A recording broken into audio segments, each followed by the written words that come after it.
It's about really what you medically have for evidence that can demonstrate the limitations as a result of you being treated by your doctors for the conditions that you're diagnosed with, right?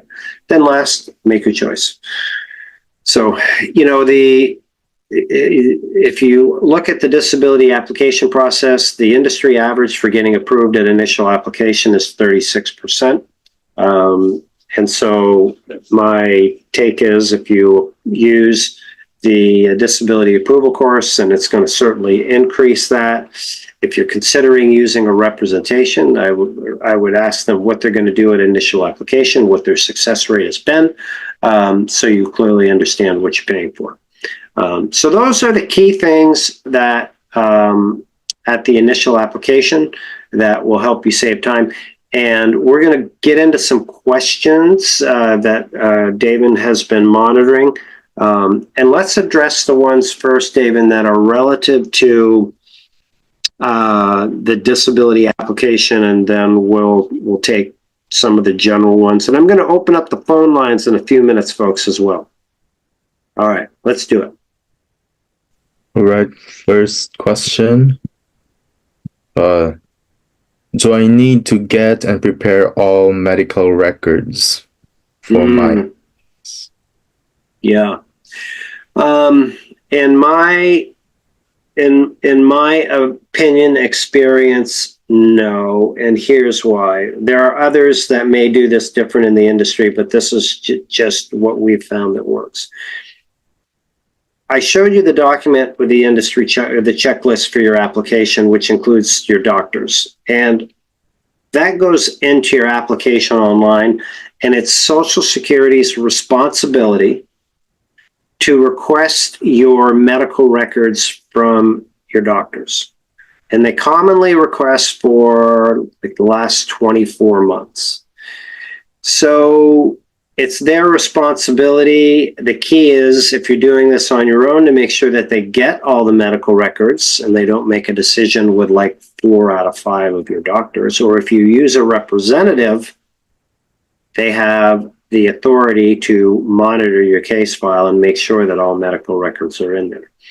So in my opinion, if you get your medical records and do that, it's detrimental in what I have experienced to your disability application, because it's their job to get them anyway. So let's say you get a stack of medical records, and if it's the last 24 months and a doctor that you listed on your application, you're going to be sending them the same medical records, which can create duplicates. And the last thing that you want to do is confuse a Social Security disability claims agent. So that's why I say no. And then it's on them to evaluate it. That's a good question. Thank you. And if I may insert, I also recalled 3 of our members before having talked to them. I can recall that they all forgot to submit a medical record or a doctor's note, and they've already submitted their other papers. They've already applied officially to the SSA. So how do they need to submit that to? Is there a chance for them to, have their cases strengthened if they submit that paper? Is it too late? That's another super relevant question. If you have, let me gather my thoughts here so I don't stumble all over the place. If you have a medical situation that is a new condition that's diagnosed that wasn't reported in your prior submission, that would definitely be something.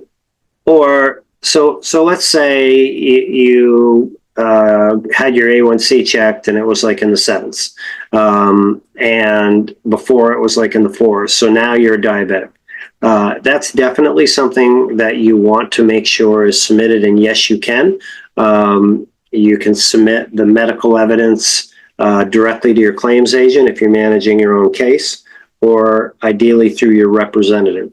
Now, another instance where that would be helpful is if there's increased severity, which is kind of like the example that I gave you before. If you're like pre-diabetic and then you become a diabetic, well, that's a change in condition. But let me use another example. Let's say that you have like chronic pain, and your chronic pain is from an autoimmune condition, and it's been in your medical records marked as mild chronic pain. But they did a tender point test on you, which they do for autoimmune conditions like lupus and fibromyalgia. And it was determined that your pain is now severe. So you've had increased severity in a condition that's already reported. So either new or increased. That's insightful. Thank you, Brian. Yeah, some really good questions today. Next question would be, this is quite a typical question because our Facebook members also ask this sometimes. Do I immediately need an attorney prior to application? This is my personal opinion because here at the Disability Digest, we say no. And the reason for that is I don't believe that everybody needs an attorney. That's why we show people both options. You have access to the disability approval course. We'll evaluate your case and let you know if it's one that we feel we can win, and then you can make your own decision to do that. So if you're doing the initial application and you feel that you have like the executive function to do it, which like you have clarity, or somebody that can work with you, like a spouse or advocate, then using the course is definitely there. Now, if you get denied reconsideration, you can file your own appeal there. The degree of complexity is going up. And at that point in time, you should really consider, because something didn't go right in your initial application, likely. So you should, change your consideration at the reconsideration level. If you're going to a hearing, based on what I know that goes on in a hearing, I would strongly suggest that you consider not going to a hearing on your own if you want your benefits. I've met 6 or 7 people in the whole time that I've done this that have been successful at going to a hearing, and that's maybe 10% of the overall.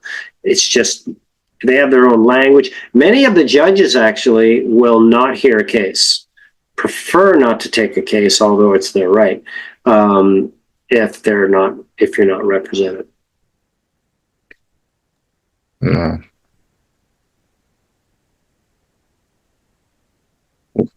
I found another question Sure. that I think relevant.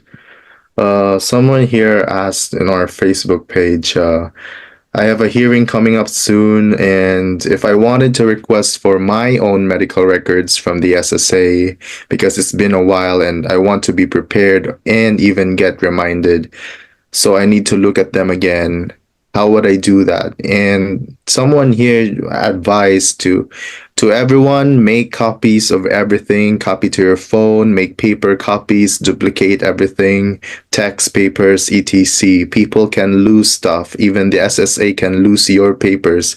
It's not their lives, it's yours. Can you comment? Well said.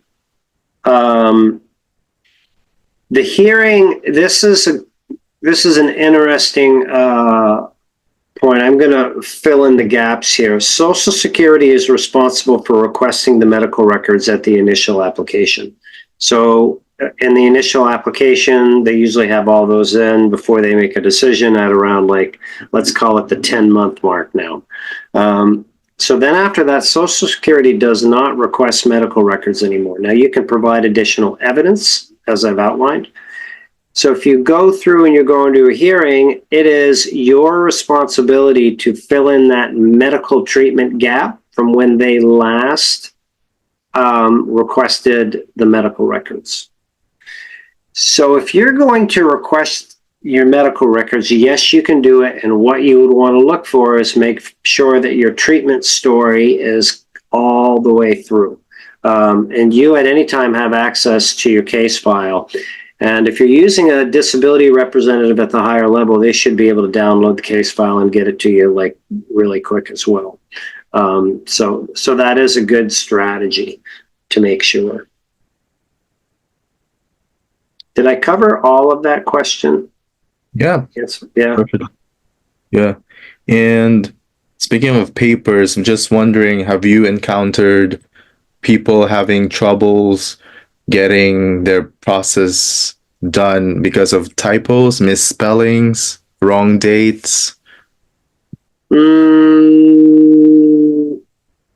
I don't know a lot about that. I mean, we have a team here that enters and does and processes cases. They may be able to speak more to that, but am I aware of, that's not a big issue. There's definitely one thing that does trip up the system is if you don't provide any medications, you just didn't do it, or you don't want to provide like your bank information because they ask for a bank account and a routing number, then you're not able to advance your application, things like that. But the typos,